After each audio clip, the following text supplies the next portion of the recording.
Good evening, everyone, from Death Valley region of California. We've got a pretty nice night here. Actually, it's nice and calm and clear and quiet. So, yeah, so far looking real good. I see Michael's already here. I see Ollie's already here. Welcome, guys. And cool. Well, tonight we're going to be doing the second part of Ollie's, not Ollie, but Ollie's challenge list. And so let's in fact pull that up. We got through most of it the other night, leaving two things. This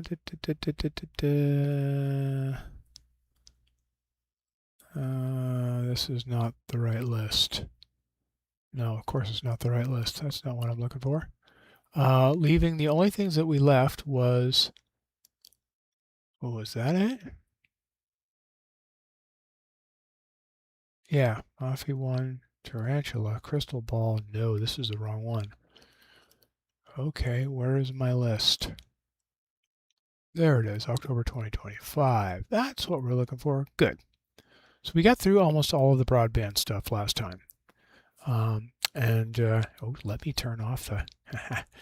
I don't have the... So you guys can't see anything. Okay, good. So last time we got through almost all of the broadband list, and leaving mostly tonight hydrogen beta stuff, nebulosity, things that respond well to, are the special narrowband filters that I have installed tonight on the scope. And so this filter is an IDAS NBZ, and it's really good on galaxies, emission nebula like hydrogen beta and oxygen stuff, and that's planetary nebulae. And so kind of left most of that stuff for tonight to see, so we could bring those out a little bit better. So yeah, I think we're just gonna highlight all these, and then the plan also was, after we did that, maybe to remove the filter and do the rest of the late rising broadband stuff. We'll see how that goes. It takes a few minutes for me to switch the filter, so it would mean like a few minutes of dead time on the broadcast. So I'm not sure I'm going to go there.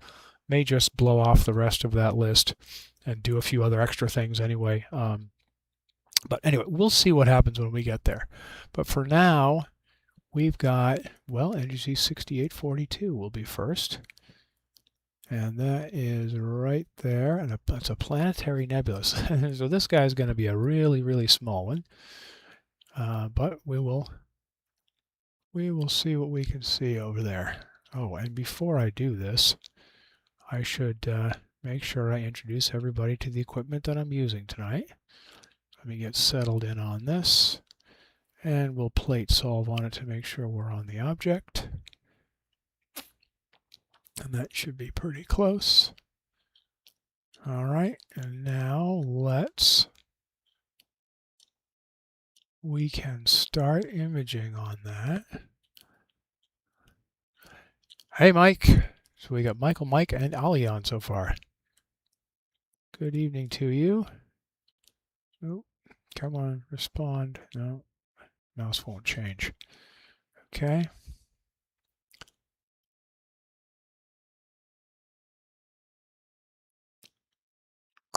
Get that out of the way. Okay. While we're collecting our first images here, let's pull up what I am using. As always, I am using my trusty C8 200 millimeter Schmidt-Cassegrain telescope with a Starzona Hyperstar stuck in the front of it, and the camera on the front of that. So we're running at super fast f1.9 tonight, which is really good for collecting light very quickly. And it's all riding on my AM5 harmonic mount which all, of course, is on my spare no expense cinder block pier. And I'm on a table, sitting behind a table here with all my stuff talking to you right now. So this is what's bringing us the images. So let's go back to SharpCap, and we have our first sub. Get the colors balanced and bring this in. Yeah, you can see that little blue dot there.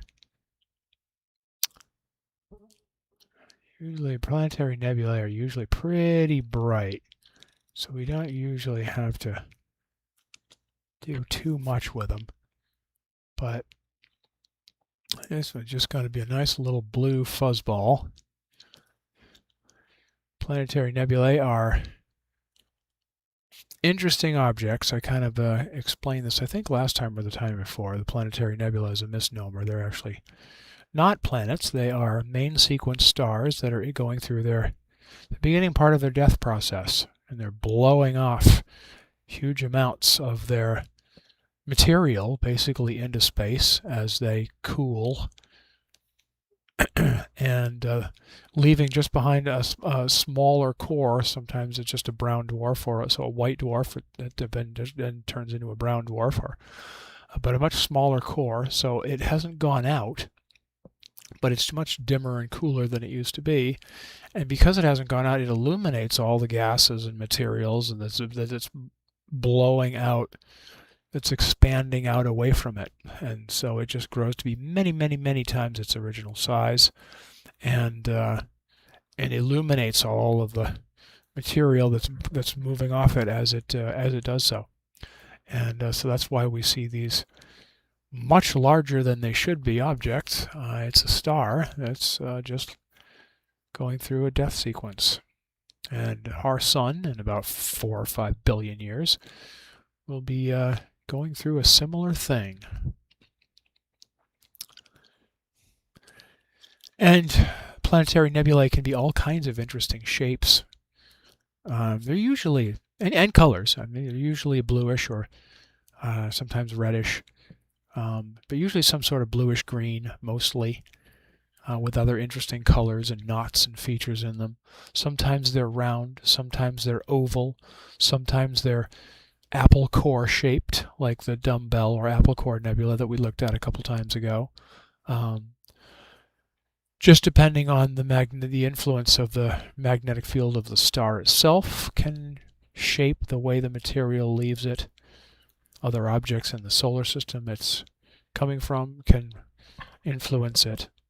And so it can be all kinds of interesting stuff. This just looks like a nice little blue fuzzy ball.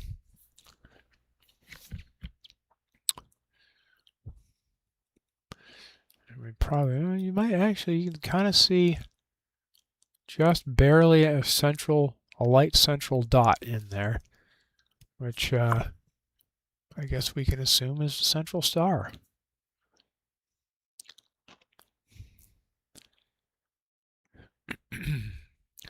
Let's get some music going here. All right.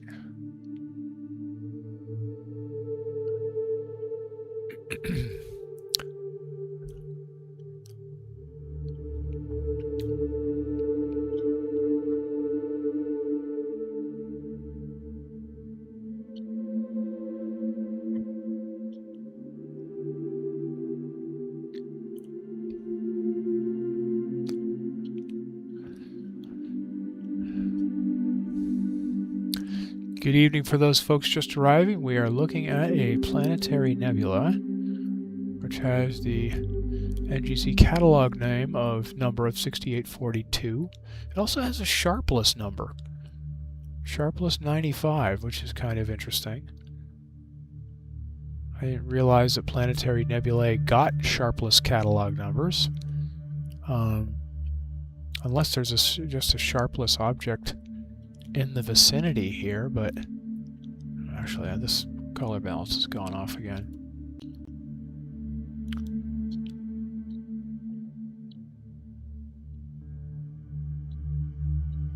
I don't really see any sharpless objects, but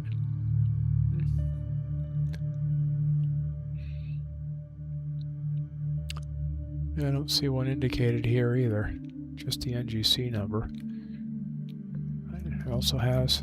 Well, let's see what the annotation in SharpCap has. Sometimes that'll tell us, give us a little more information. It just calls it Sharpless 95 and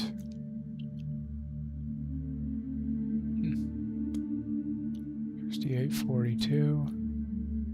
6842. Oh, 6842 is in a slightly different location. Well, that's interesting. 6842 and 95. Well, let's see what Wikipedia has on 6842. Actually, I should see what Ollie wrote about it. Uh-oh. Uh-oh. No, that's not what I meant to do. NGC 6842. Ooh, nothing. Okay. Let's go to you and you. Yeah, we'll go to Ollie's list here.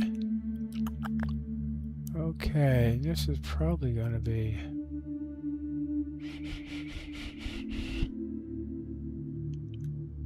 Oh, 6842. He calls it an intermediate difficulty.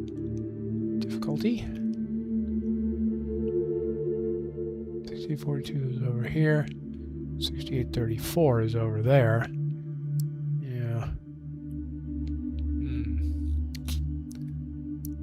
Well, no, not really all that helpful.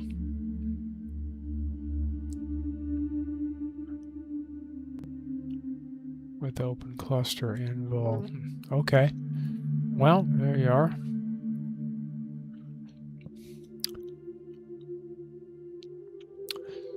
There's apparently a sharpless object in here somewhere, but not really sure where it is.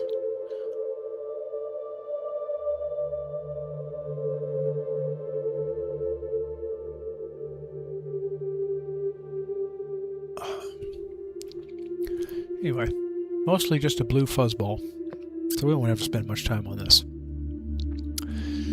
So I think that's about all we're going to see out of that. Now 6979, that is going to be Fleming's triangle. And we've also got, yeah. Okay. You can tell it's nice and calm because I got mosquitoes on me. Luckily, I'm dressed up fairly warm, so they can't really get at me, but I can tell they're buzzing around. Okay.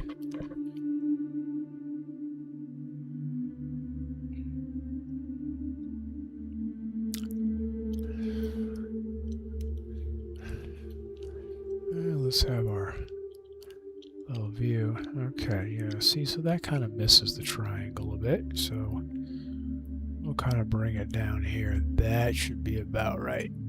Yeah. Okay, so blue fuzzy ball.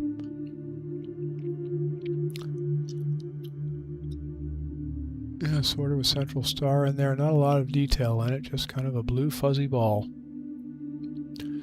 So we will head off to Fleming's Triangle, which is a very cool object. I love the Veil Nebula. All of the Veil Nebula. It is so beautiful.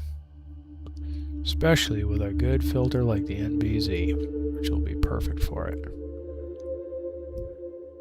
In fact, actually, if we can even get down just a titch more, I can catch some of the west veil here in the very bottom. That'll be nice to get too. Yeah, it's probably good. Okay. Pop down on that and plate solve there.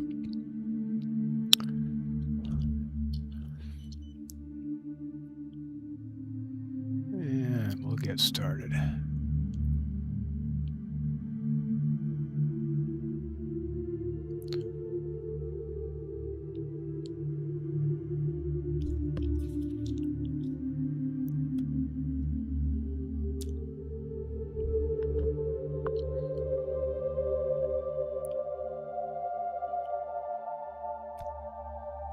All right. Now, a little bit about this. This whole region, this whole Veil Nebula region, or sometimes also called the Cygnus Loop, is a massive supernova that occurred about 20,000 years ago. 15 to 25, I think they say. And it just exploded in the sky, and it has just produced all of this material. All of this was one star. It's now just a massive area of the gas and material from this star. This is all a supernova remnant from one star created all this. It's a whole really big region of space. And so it's a very impressive thing, and it's quite beautiful. Yeah, there we go. So this is Fleming's triangle, traditionally called Pickering's triangle, because Wilhelmina Fleming actually discovered it. She was an astronomer working back 125 years ago, whatever, and was working for a guy named Pickering. Of course, he was in charge of the department, so he got the credit, even though she discovered it. Something that's now kind of being corrected a little bit. So traditionally called Pickering's triangle, now being more properly renamed Fleming's triangle.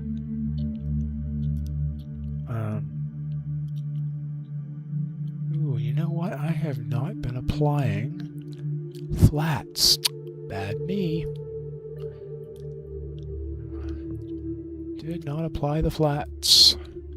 So we have, see it's dark here, and then light here, and then dark here. It's because I didn't apply the flat. But anyway, she discovered this. And see this wispy bit here, also called the witch's broom. That's the bottom part here. We can't quite see all the broom because I just wanted to get a little piece of it in. The object we're really looking for is the triangle here. This little triangle right here. And we're going to start this over again because I didn't apply my flat. But it's a supernova remnant, and it's just a massive area of space. Just a massive area.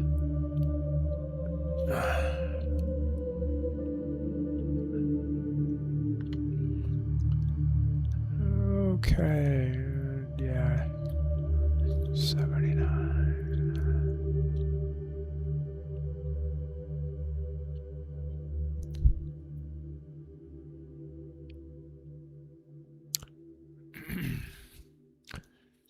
There we go. Now we've got much more even lighting.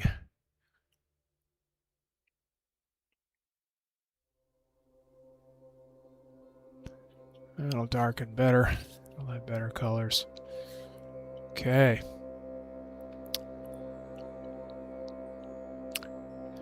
There, we'll give this a few minutes to build. This is really quite a beautiful red. I mean, I love the blues and the reds in here. They're just the lacy texture of it, thus the name Veil Nebula. And obviously the edges here are more bright. The east and west veil portions are the bigger, the more popular portions because they're brighter. But the triangle in the middle, this central region with a lot of stuff, is really also very beautiful as well. It's larger, but it's more diffuse, not as much surface brightness as these bright edgy bits, and so it's not looked at as much. But now with our more modern, highly sensitive digital cameras and the ability to capture this stuff in real time in our backyards, even the fainter stuff is now within our reach. Let's see what Wikipedia has to offer. The source supernova was a star 20 times more massive than our Sun, which exploded between 10,000 and 20,000 years ago. At the time of the explosion, the supernova would have appeared brighter than Venus in the sky and visible in the daytime. So this was a pretty big deal. The remnants have since expanded to cover an area of the sky roughly 3 degrees in diameter, about 6 times the diameter and 36 times the area of the full moon. While previous distance estimates have ranged from 1,200 to 5,800, a recent determination of 2,400 light years is based on direct astrometric measurements. So about 2,500 light years away.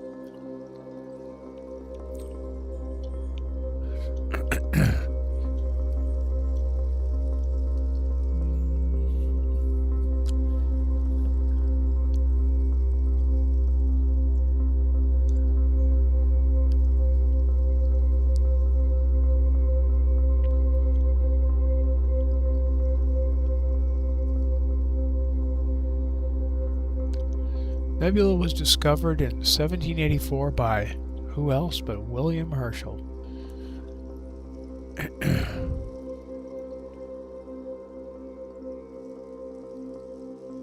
When finally resolved, some parts of the nebula appear to be rope-like filaments. The standard explanation is that the shock waves are so thin, less than 1 part in 50,000 of the radius, that the shell is visible only when viewed exactly edge-on, giving the shell the appearance of a filament.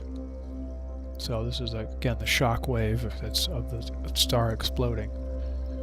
At the estimated distance of 2,400 light years, the nebula has a radius of 65 light years, or a diameter of 130 light years. The thickness of each filament is 1/50,000th of the radius, or about 4 billion miles, roughly the distance from Earth to Pluto.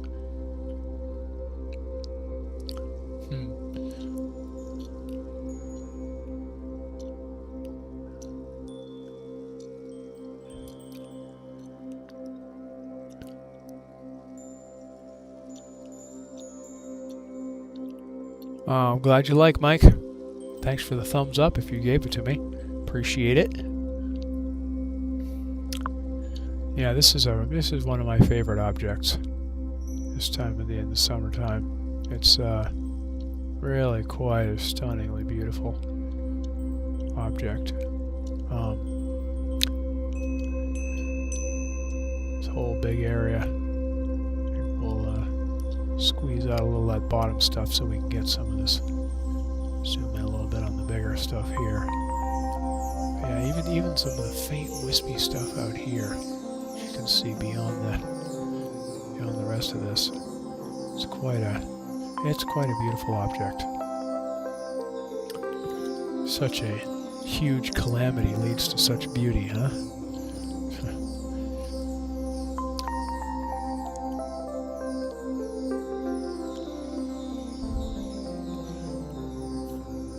Observers can see the nebula clearly in a telescope using an oxygen-3 filter. As almost all light from this nebula is emitted in the oxygen wavelength. An 8-inch 200mm telescope equipped with an oxygen filter, which is what we're using, shows the delicate lacework apparent in photographs. Smaller telescopes with an O3 filter can show the nebula as well, and some argue that it can be seen without any optical aid. Well, in really dark skies, maybe. But it's pretty faint stuff.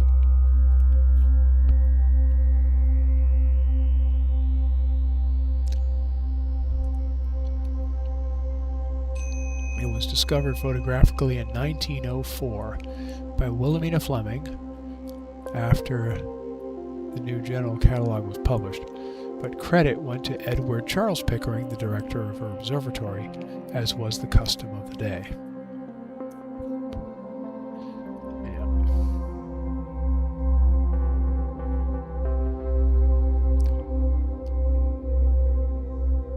The Veil Nebula is expanding at a velocity of about 1.5 million kilometers an hour.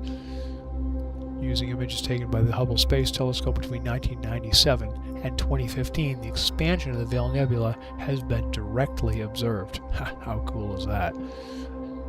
it's close enough to us at only 2,400 light years that taking pictures 28 years apart showed the expansion. So, as with everything in space, this is moving too. It's all a dynamic system.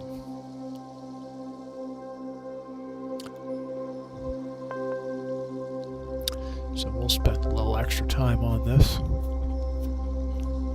Most of the objects we're going to do tonight we'll spend, unlike the Planetarium, which is a fairly bright object, we'll spend a few extra minutes on it because we're using the filter, which of course knocks down 98% of the light coming into the telescope, into the camera, I should say, which is how a filter works. It's basically allowing in the hydrogen, which is a lot of this red stuff, and the oxygen, which is the bluish-greenish stuff, and cutting back almost all other light spectra. So these stars, if you look at it at this area without a filter, these stars are just cluttering. I mean, it almost completely obscures these objects. You can still see them, but there's a lot more stars in the picture. This isn't a fairly thickly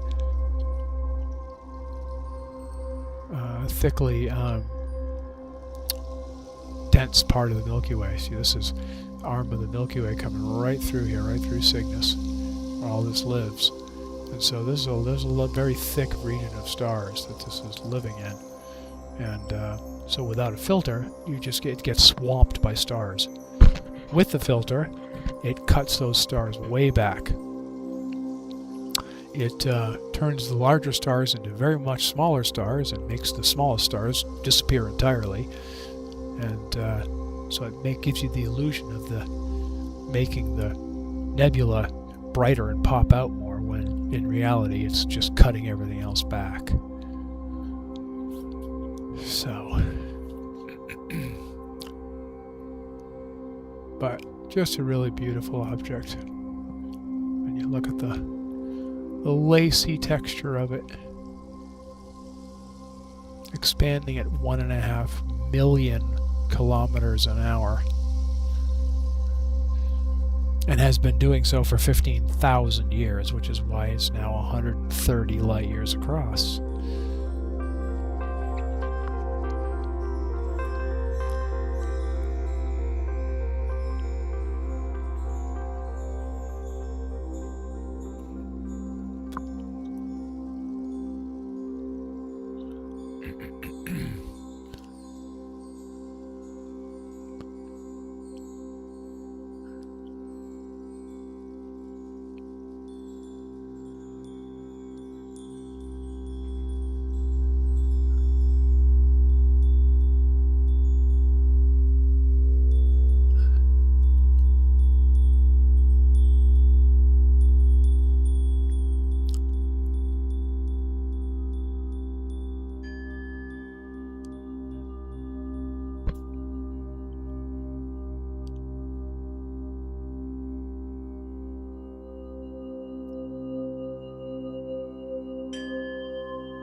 Hmm.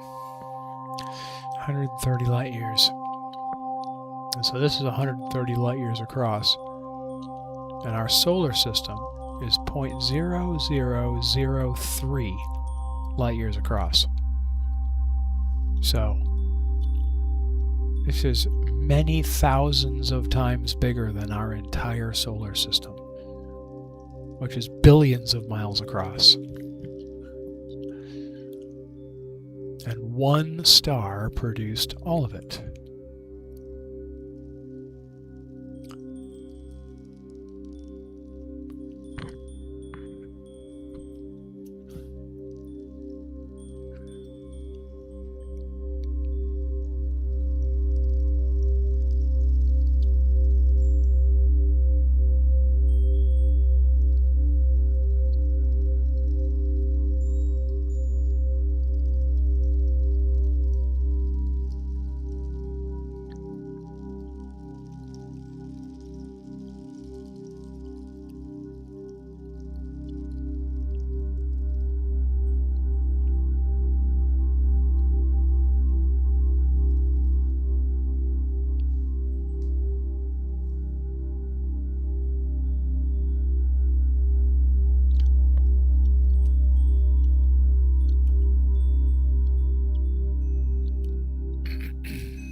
I think I would need to, this is at what?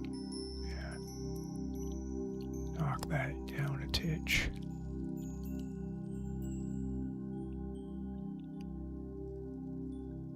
Colors are a little saturated. But if I stretch it a bit more, we'll pull out a lot more of the fainter wispiness that's behind it.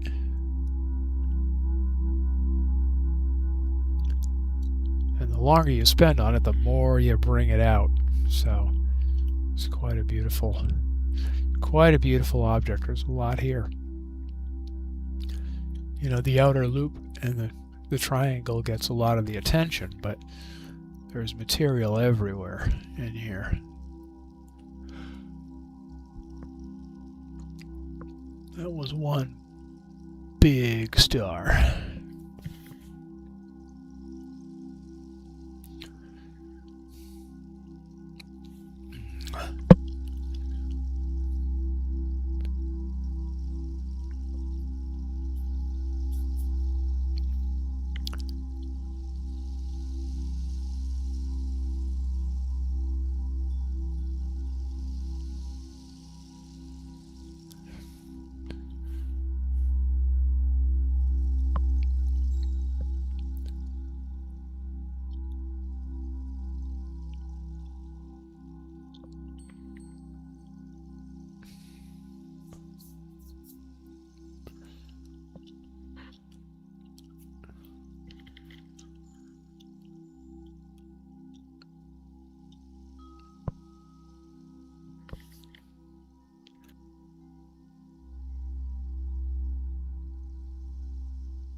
Yeah, I'm cheating. I don't want to stay on this for a couple extra minutes. So, just gonna stick with it. We'll go to 20 minutes on this, which is significantly more than I usually do on an individual object, but this is just one of my favorites.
sure if you guys can hear me or not. I'm not even sure what the problem is at the moment. I can't tell if it's a software issue or if it's an internet issue. I think it is an internet bandwidth issue.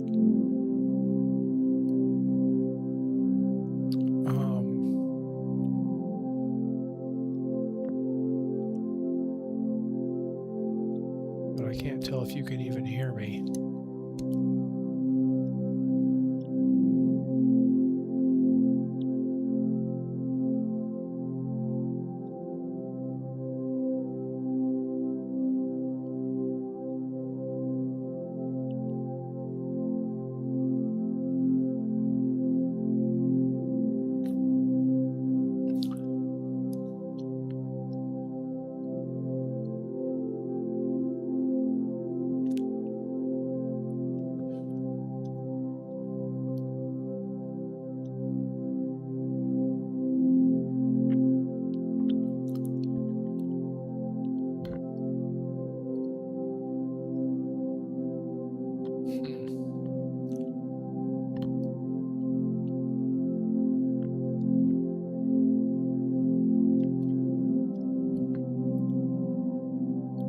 See what this says. Edge search view. That's unhelpful.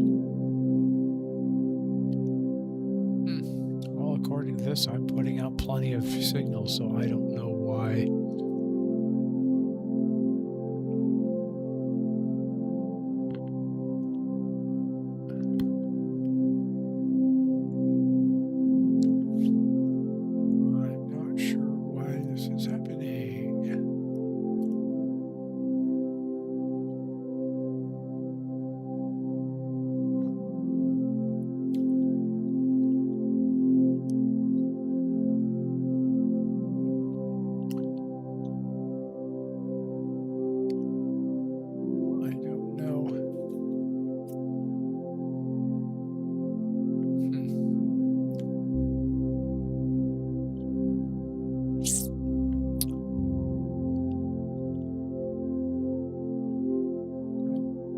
Seems to be working fine. So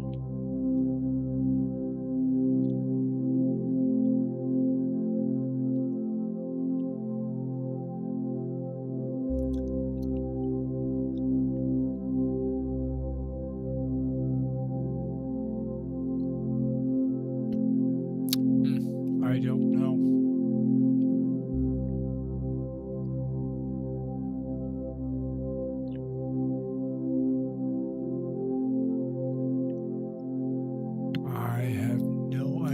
What's going on?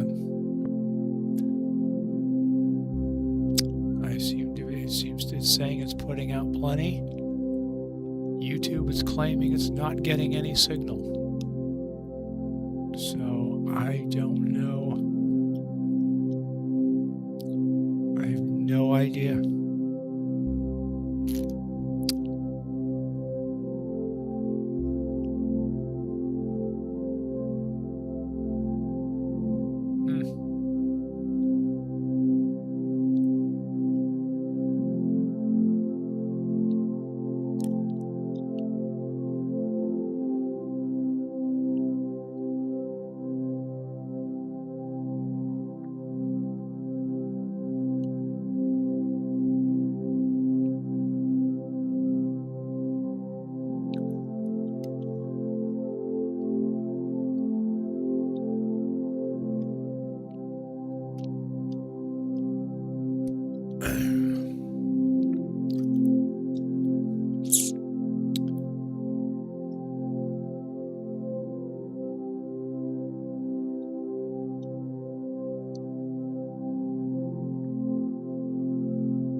I don't know why you're not getting enough video.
Well, I'm not sure if you guys can even hear me at this point.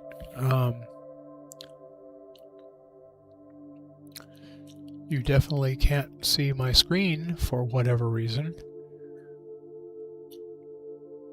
Everything just seems to be completely lagged. And so I don't know what you guys are experiencing out there.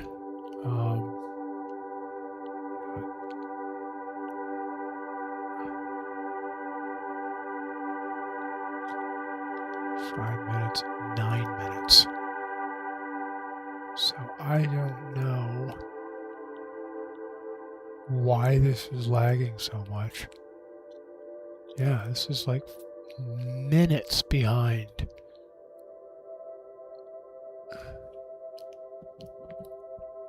So I have no idea what to do.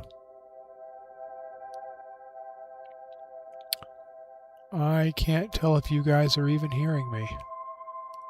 But it looks like the video is at least 4 minutes behind what I'm actually producing here, so I have no clue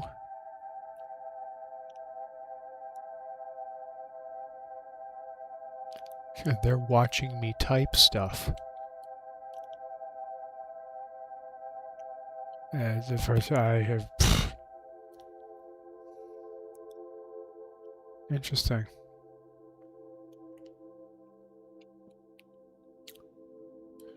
Well, this must be some sort... Well, why would it be this far behind, though?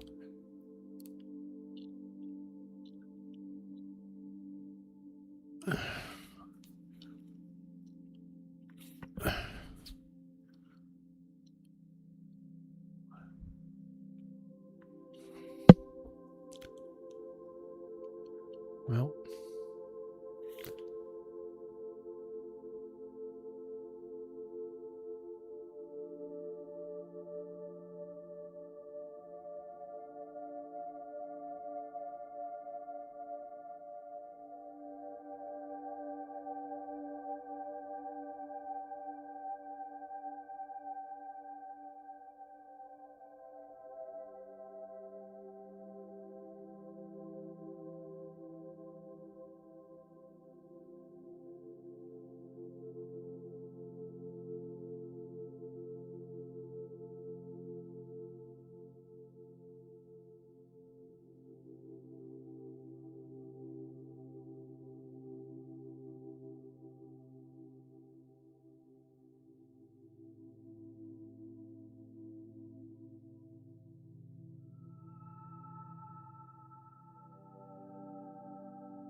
Okay, well, I'm not... I can see that you guys are now telling me you can hear me okay, but...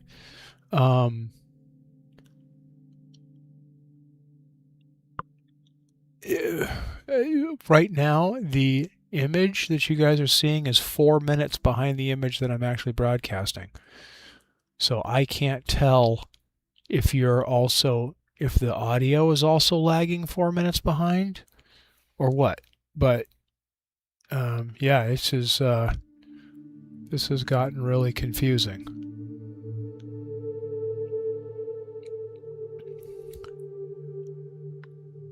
Yeah, the video is lagging about 3 minutes behind what I'm actually producing here. So yeah, you're seeing 10 stacked. I'm just finished. I'm now starting on 14, and you're still working on 10. So I'm not sure why. Now this is saying excellent connection, but it's not catching up. Let me try refreshing this. Maybe it'll just screw the whole thing up. I don't know.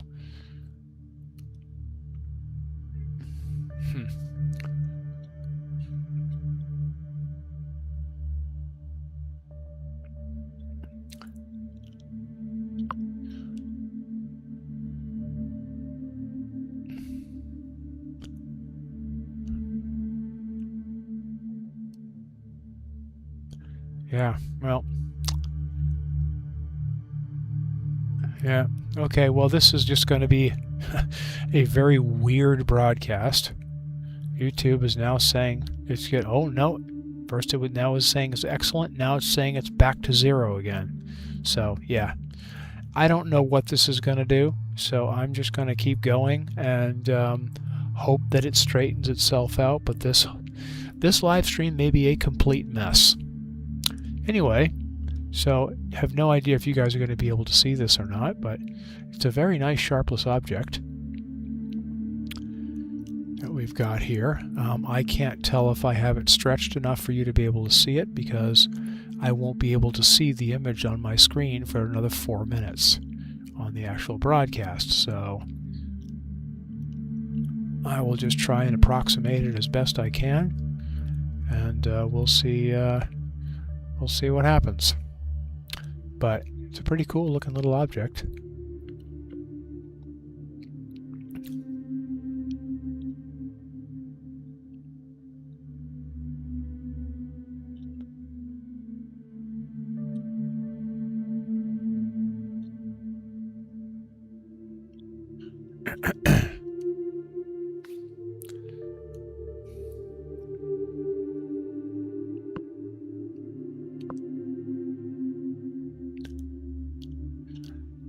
And we will see what's next. So we've done that one, we've done that one. Okay, so next I think we are on sharpless 157. So let's try, is this the question mark? No. Sharpless 157, which I can't select directly in Stellarium, so we have to go to the list. We can remove this one. And this is the lobster claw. Okay. The lobster claw. I don't think, it doesn't even have a... Alright, so there's sharpless 112. Let's go now to...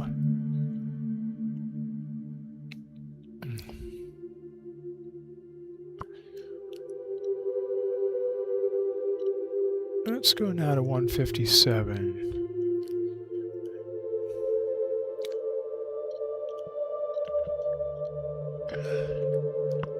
Okay, nice and high in the sky. There we go, very good. Got that. And we'll plate solve on it. Make sure we're there. Yeah, pretty much there.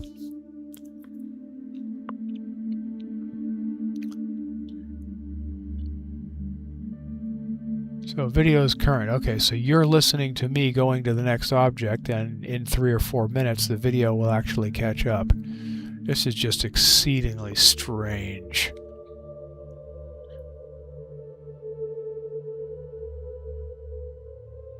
We're at the same place you are. I'm not sure if that means the same place the video is or the same place as what I'm speaking is. But in any event, I'm just going to keep going.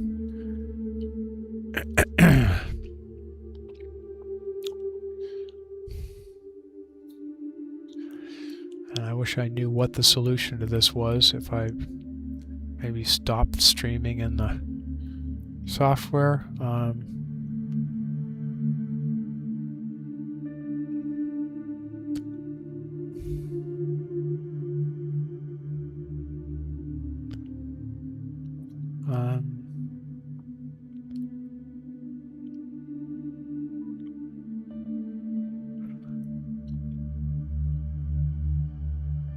Okay.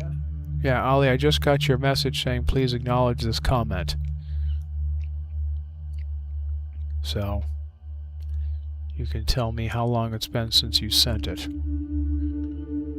Maybe the audio is current. It wouldn't surprise me if the audio was current and just the video was massively delayed. Yeah, there's the lobster claw.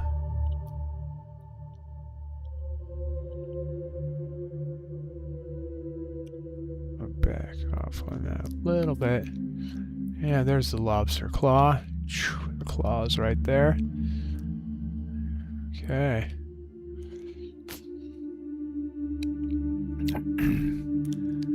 Yeah, so I'm now on the first object, the first frame of the lobster claw, and you guys are still watching.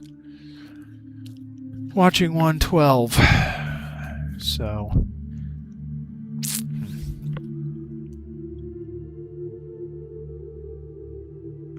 I don't want to end the stream. Share. Stream. Create video highlights. Live at 108, and this is 60 seconds. 107, 108. Huh. Why is it so... This is just bizarre. Just absolutely bizarre. I have no idea what to do with this. I mean, yeah, I know, Ali, you said you can always start and restart the stream. I don't know what that means. I could kill this stream and just try starting a new live one. But I don't know that I can restart this existing stream. All I can do is end it. Obviously, I'm not a highly sophisticated YouTube user. I know just enough to be dangerous, so...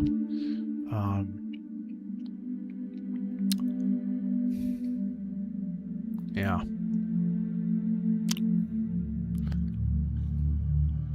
And given that you aren't responding to my letting you know and why not my acknowledging your comment, I'm assuming everything is just massively delayed. Which is just bizarre. But I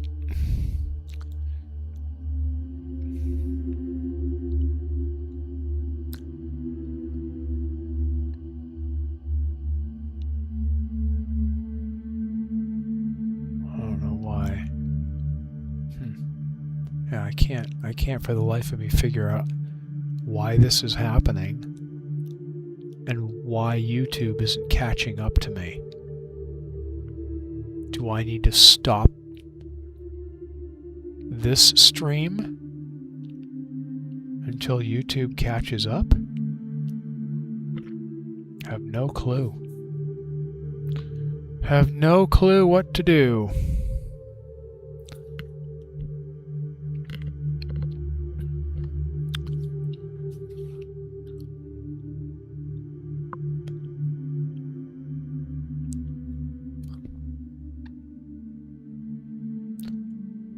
Now giving an excellent connection. It's just that everything is way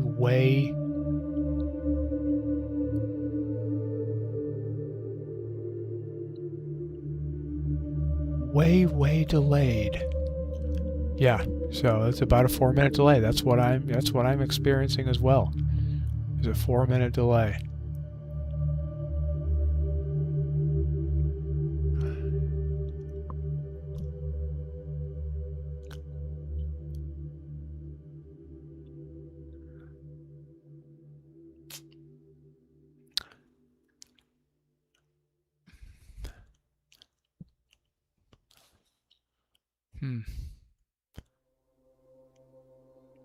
Stream settings, stream health is excellent. Yeah, I don't know. Yeah, I do not know. I have no idea how to fix this issue other than completely kill the stream and just start all over again.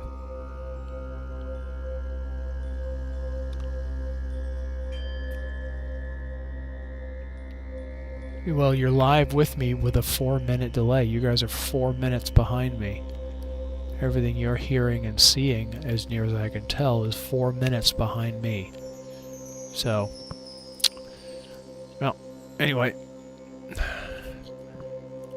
not much I can do about it, so, or I have no idea how to fix this.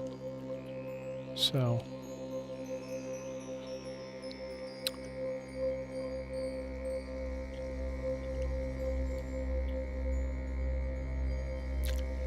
oh well.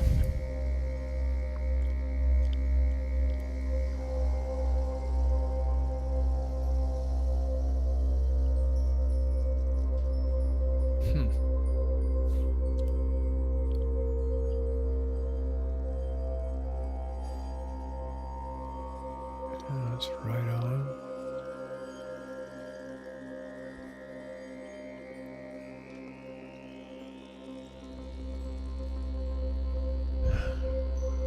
Three stacked, 6 stacked.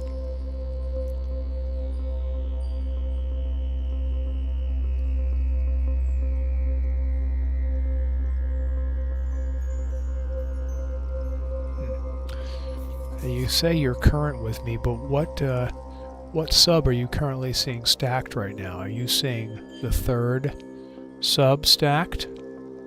Because I'm stacking the 7th sub right now. And on my monitoring machine, I'm seeing only the 3rd stack, now moving to the 4th stack. I'm moving to the 4th sub. So,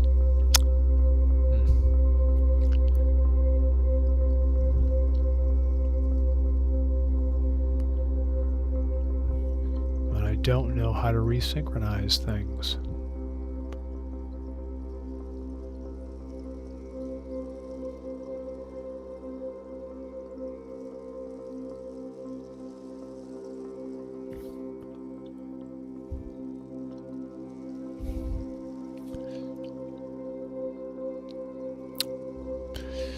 Alright, well, anyway,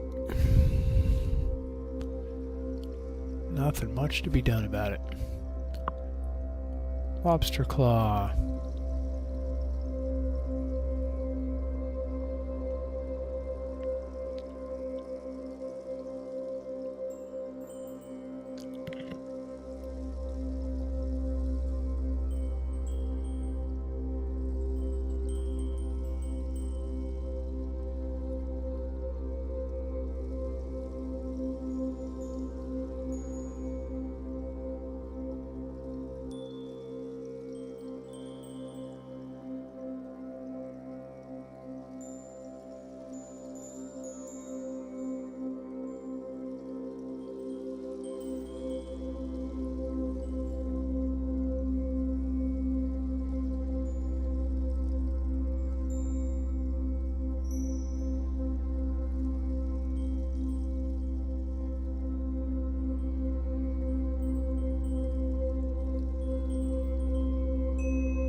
Yeah, exactly.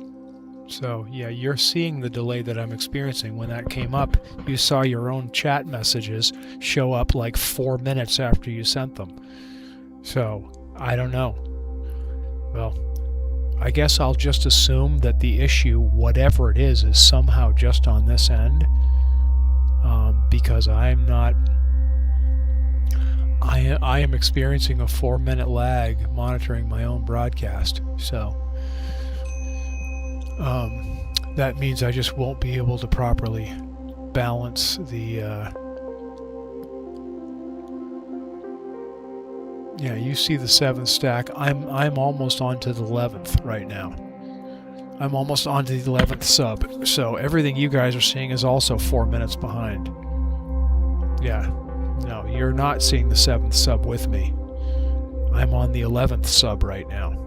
So somehow the video has gotten way behind, and I don't know. I guess the audio isn't. I don't know. I have no clue. I can't tell. But in any event, we're doing the lobster claw. I'll do a couple more minutes on this. And then let's see what... I'm just going to plow forward like it's business as usual, because there ain't much else I can do about it. Okay, 7822.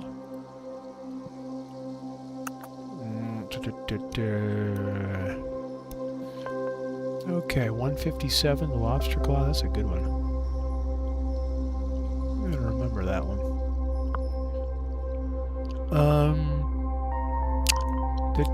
What else was I looking for? 79, C5. What am I looking for here? 7822.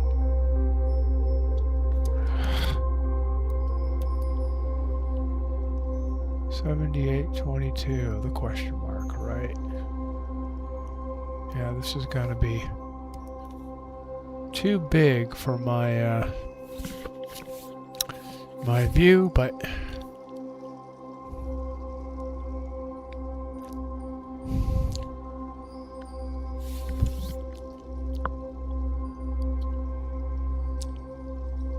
I'm just gonna have to kind of guess at what you guys are seeing and assume that I need to brighten this up a bit.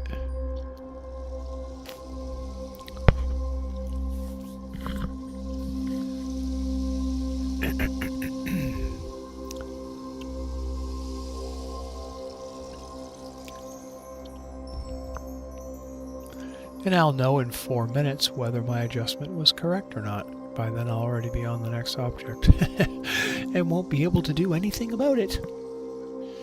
Oh well. Yeah, I've been doing these YouTube broadcasts for, gosh, 4 or 5 years now. I've never had anything weird like this happen. I don't know how the heck this is occurring and how to fix it. I just absolutely have no clue.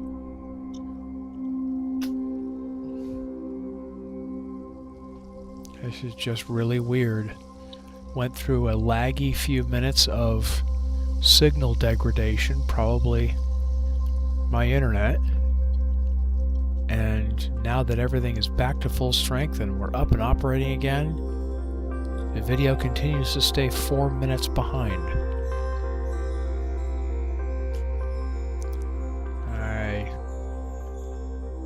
I don't know. If I were to stop streaming, what would happen? I don't know. I have no idea. Oh well. We'll go to 15 on this, and then we'll go over to the next object. Lobster claw. This is a pretty cool one. Gotta remember this one. I don't do this one very often, and it's a great object. That moon is setting and getting low, and we're going to have some nice contrast here to play with.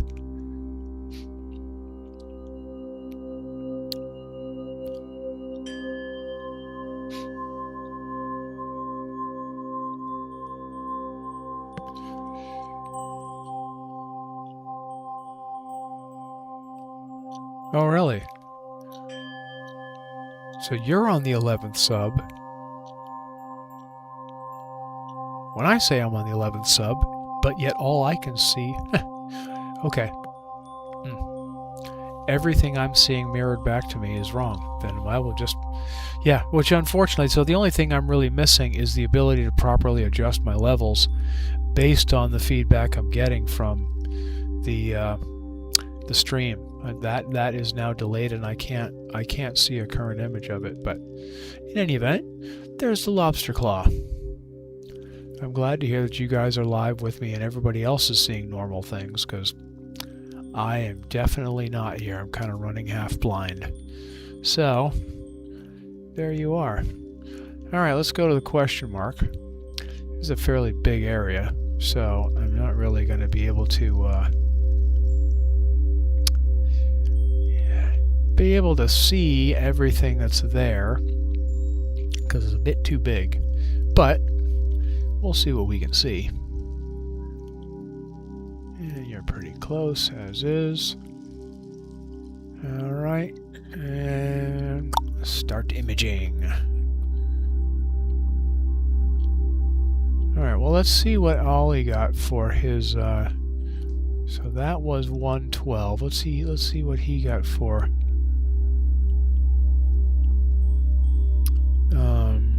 lobster claw. Yeah, lobster claw. Boink. Yeah, there you go. That's where he got for that. Okay, we got that one. And now we are on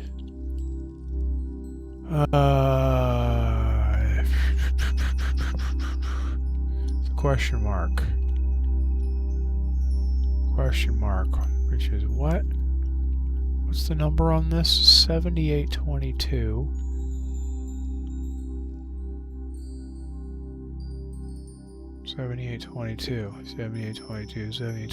Oh, he had it as an easy one.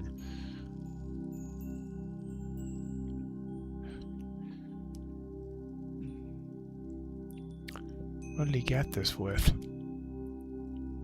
102.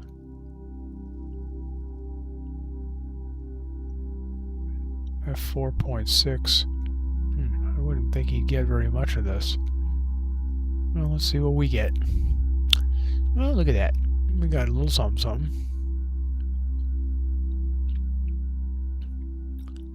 Bring some of that red down. Oh, and that blue just went off the charts. That's not exactly what we were hoping for. Yeah, that's probably about right.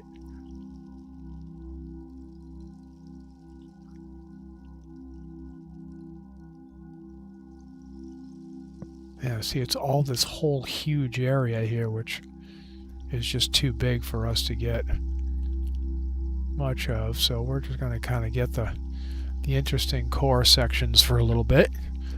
And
like these stars in here. I wonder if this is a star-forming region. Let's see if 7822 has a Wikipedia entry. You see 7822. It does. Yep, star-forming region. Cepheus, the complex encompasses a mission region designated Sharpless 171, and the young cluster of stars named Berkeley 59. The complex is believed to be some 800 to 1,000 parsecs distance. Why do they measure stuff in parsecs?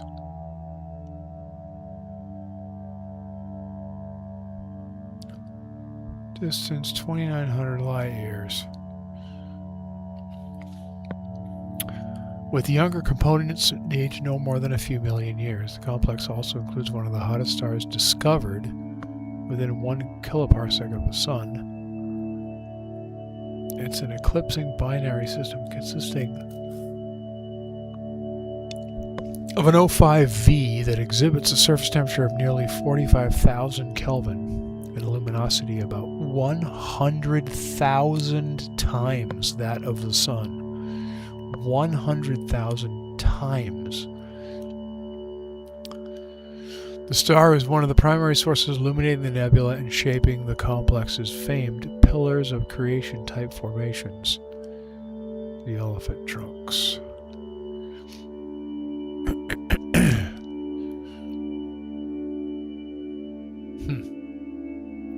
One of the hottest stars discovered.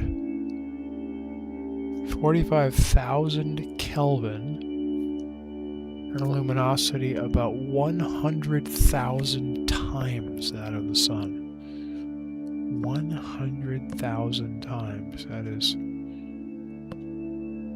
truly awe-inspiring.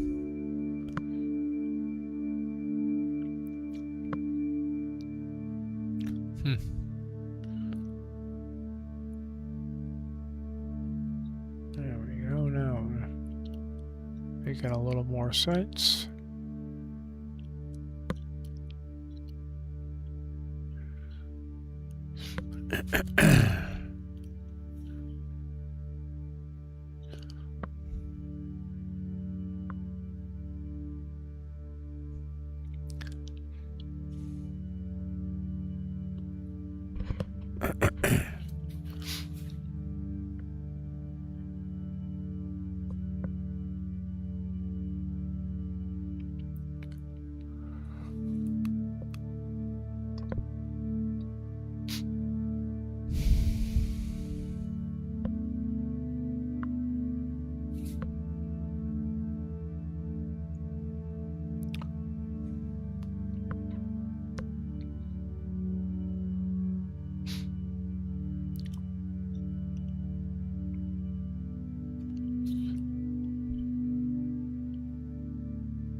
Okay, well, let's see what do we got left here.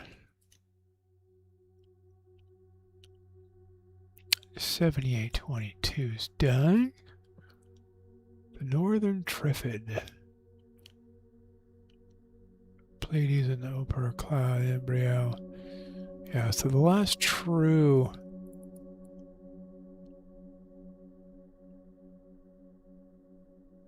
yeah, it is way on the other side of the meridian. So I think we're kind of pretty much done. Yeah, we're done on this side anyway. We've gotten everything here that we needed to get. We got all that stuff last time. This one is way down here below Pleiades.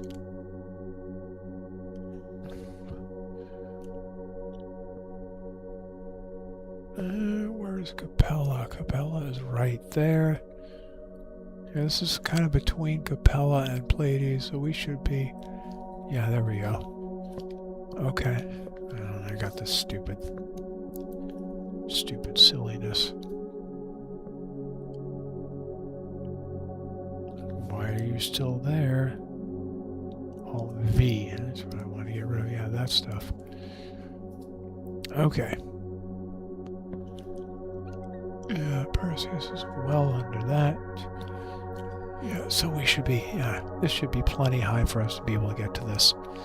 Okay, cool.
Guess at my stretch levels because I don't have a current image of the stream to base it off of, but hopefully you guys can see this okay.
Alright, there's 15 minutes on that guy.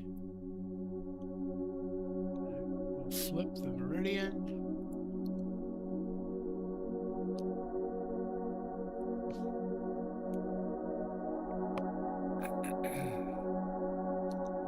And get the last one. Flip over and around. Get the last object that'll be good for our filter.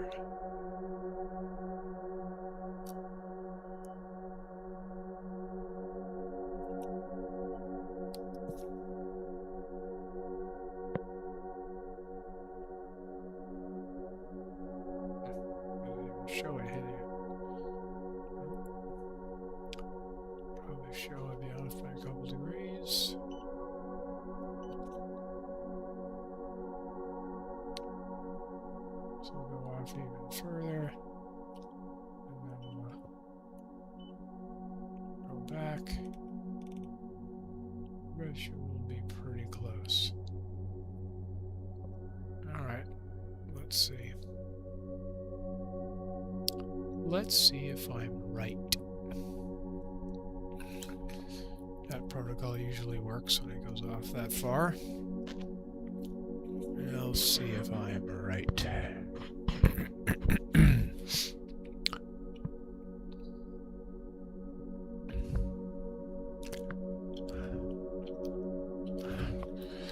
And so this is 1579. Oh, come on, go away. And you see 1579.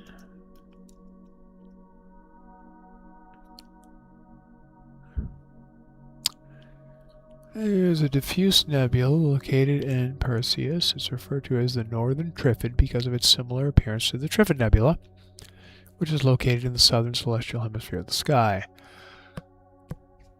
It is a hydrogen beta region, a region of star formation.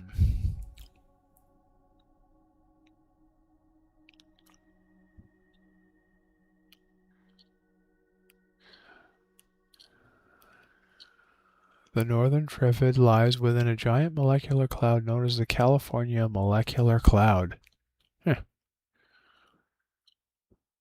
We get blamed for everything.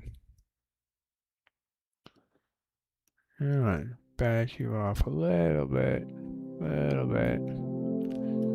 It's a little guy. Oh, and here you go with this silliness again. It's a little guy. So we'll need a few subs pulled in to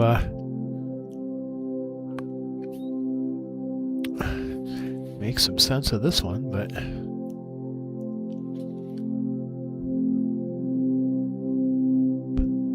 he's busy in game trying not to die. Well, we certainly wouldn't want that to happen. Now, would we? So, that's fine. This will probably just be the... And this is the last of my...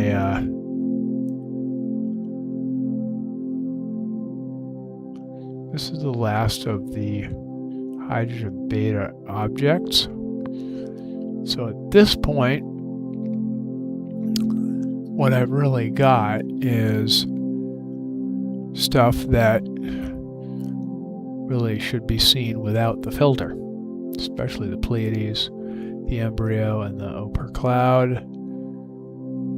Those definitely, I mean, the double star maybe we could see with the filter, and that probably would be okay as long as it's not too dim. Although a double star, if it's a small split, I might not have enough focal length to see it anyway, but we can go check it out. The Mafia 1 is a galaxy. It's a pretty cool galaxy, actually, which is shrouded by a lot of stars. So, I don't know, maybe we could try that and see if... I don't know.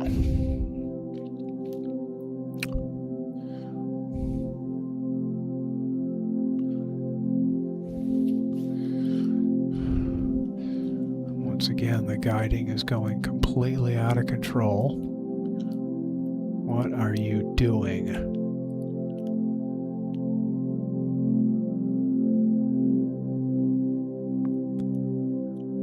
Going completely nutty.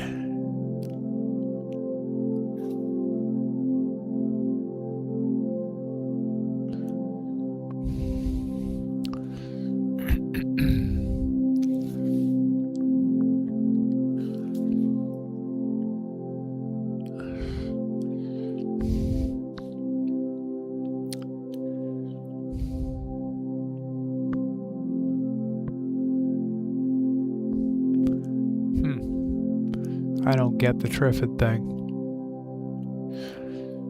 I wonder if this actually would be better without the filter. The Trifid Nebula is definitely better broadband.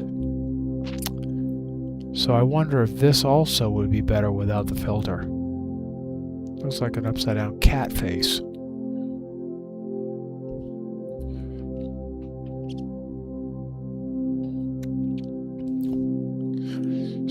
possible this would be better without the filter.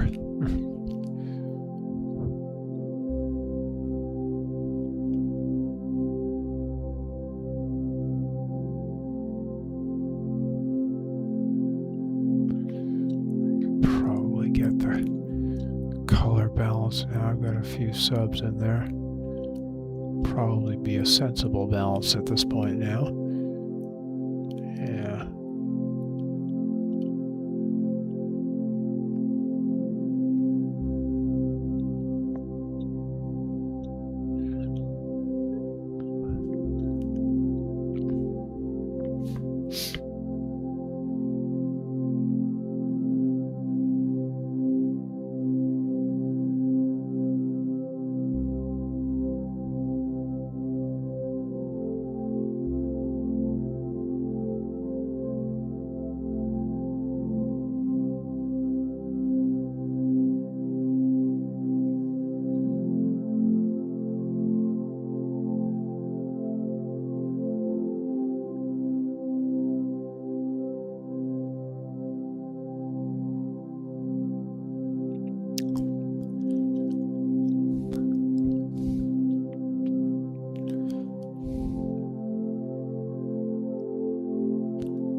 You know, you'd think there'd be some way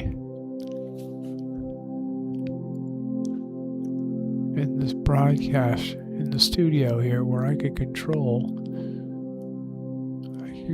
it. What does this mean? 1 hour and 20 minutes out of 1 hour and 59 minutes. I don't know what that means.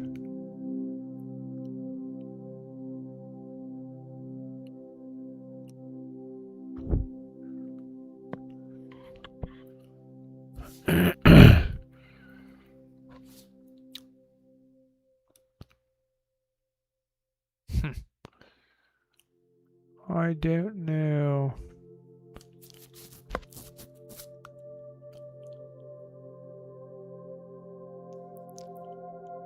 Stream settings.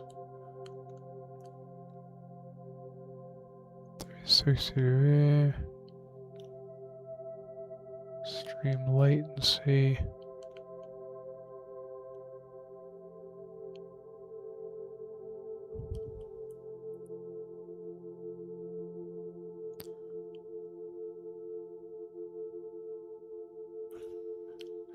Stream URL, stream key, enable auto start, visual settings, DVR, visual settings, stream key.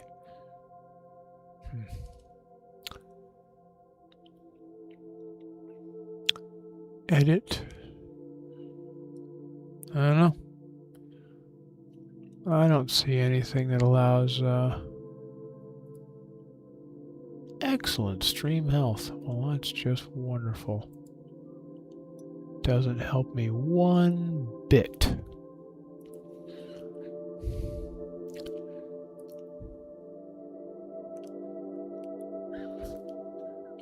Oh well.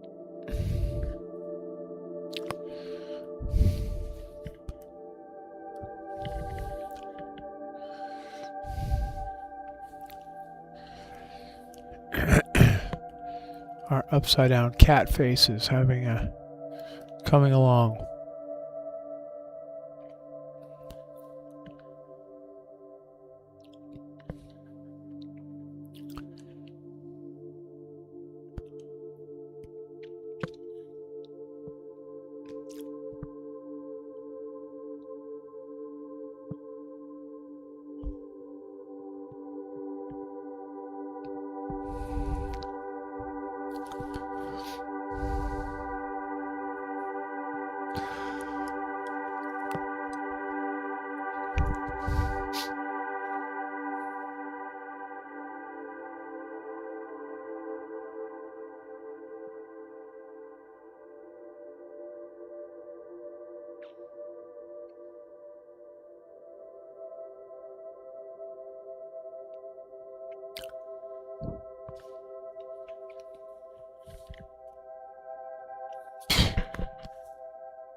Yeah, right here. So the delay's right here. Oh no, that's more of a delay. See, this just keeps falling behind. 148.38, 151.34, so 3 minutes behind. See, so why is this 3 minutes behind? And how do I catch it up? Why is there no way to catch it up? What is this discrepancy and how do I fix it?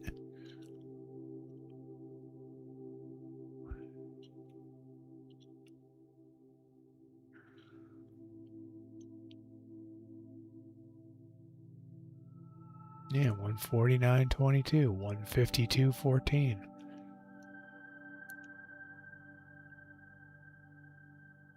Why is this discrepancy here and how do I fix it? I have no idea. And maybe I just can't. Maybe I just can't. Very strange. Very strange.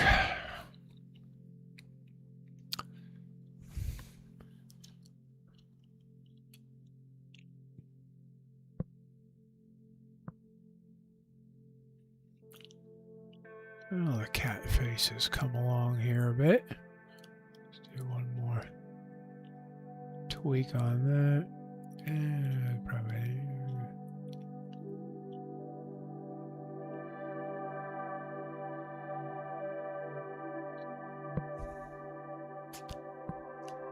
Yeah, I don't see the Trifid in this, but I'm wondering if it looks substantially different with the regular Trifid nebula does, because it has a large blue reflection area that gets mostly chopped out by narrowband filters. So I'm wondering if this is the same way, if it has... Well, let's look at what Stellarium seems to me had a picture of this.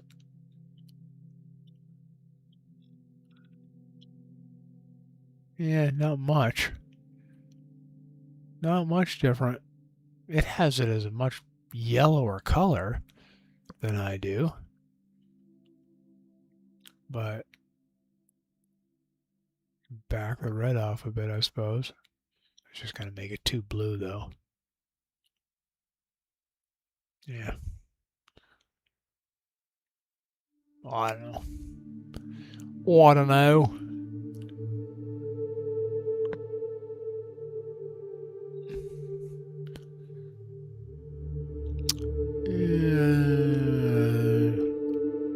Let's see if we can see this.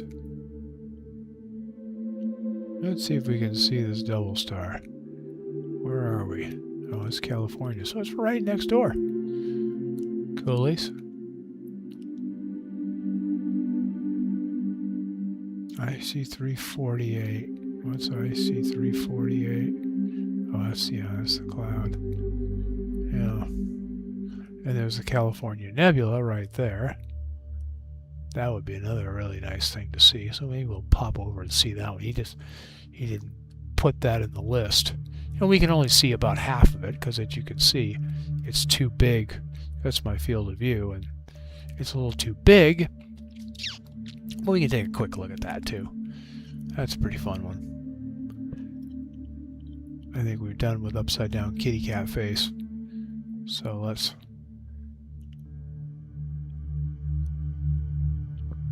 go over and see this doubly star.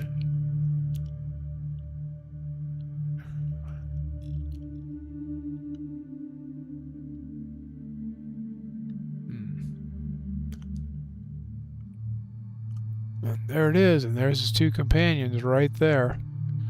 So, not much to this one. In fact, I shouldn't even need to do very much of an exposure on this. I'll probably cut it way back to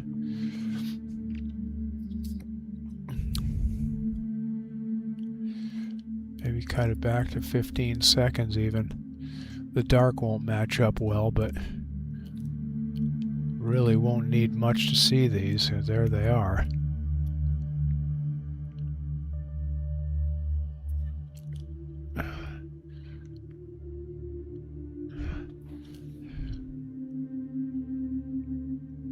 Let's see.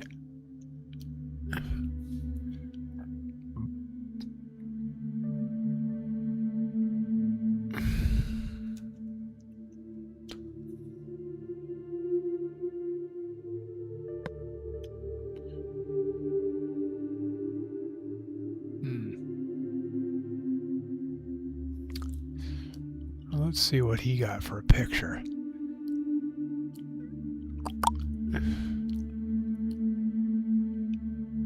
Oh, okay, so there is it's a very close little double in there. Yeah. Which I'm probably not going to be able to see. No. See how tight he had to make this? And he did this with a refractor, I'll bet.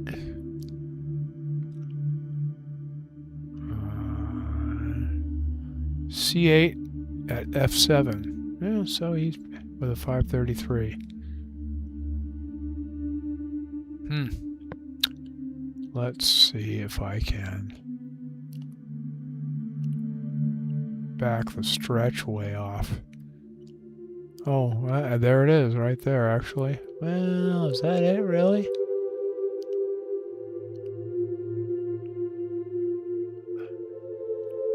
Oh, no, I lost too much of it.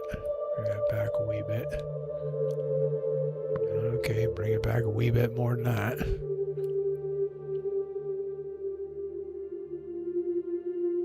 Yeah, so there is definitely something there. His was in line with it. Is there something there too? Or is that just a diffraction spike? This looks like the companion, which I'm assuming is orbiting, and so is in a different position from time to time. There's one out here. Oh yeah, see this? This could be this. And this could be invisible in the corona of the star, which I can't see because I'm not enough focal length and I'm too fast. So, anyway. Yeah, worth a shot, but not gonna... Yeah. I've got the wrong setup to do this.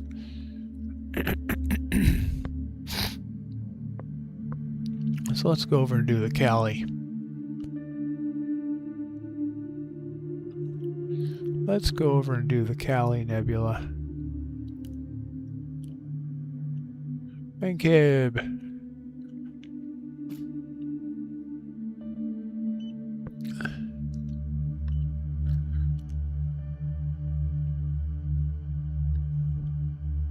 No, where are you?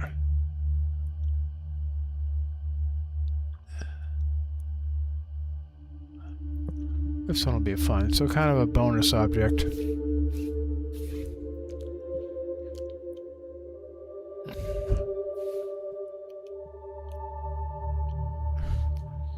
Kind of a bonus object. I think I'll call it a night. This whole weird delay thing is just annoying me. Feel like I'm operating blind here, because in a way I kind of am.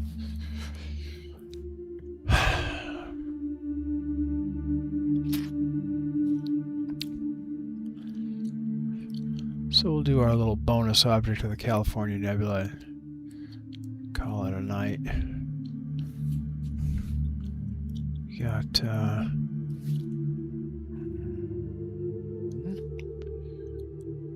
and we did a tick.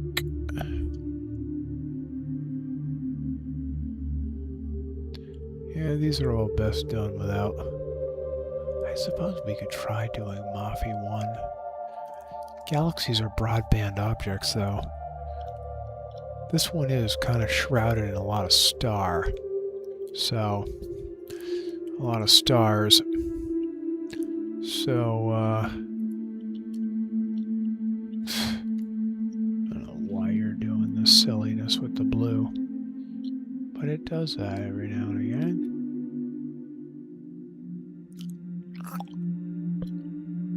Yeah, way too blue. So we just drag it down a bunch. Yeah, there we are. And we're kind of doing the northern tip of the California Nebula. We'll do a few subs on this. I'm too boosted there.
Well, I guess I should say something about this nebula we are imaging here.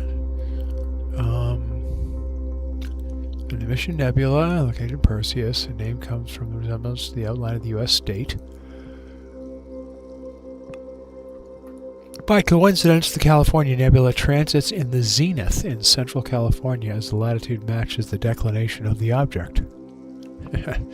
Yep.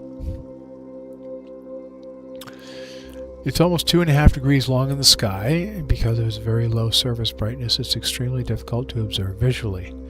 It can be observed with a hydrogen alpha filter or a hydrogen beta filter in a rich field telescope under dark skies. It lies a distance of about 1,000 light years from Earth.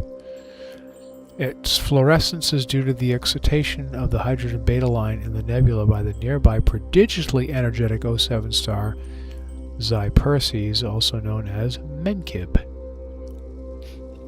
which is the star right here in our image.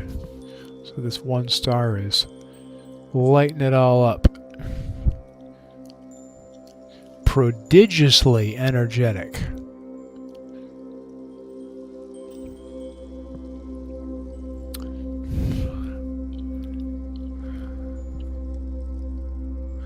I just like it because it's pretty.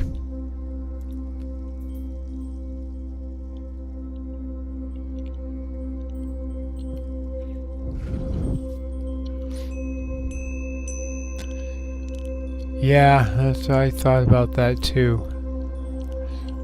Rob John, I did that as well, and it doesn't seem to work. I've refreshed on my monitor computer. I've refreshed the screen a number of times. I've tried everything I can think of, and it just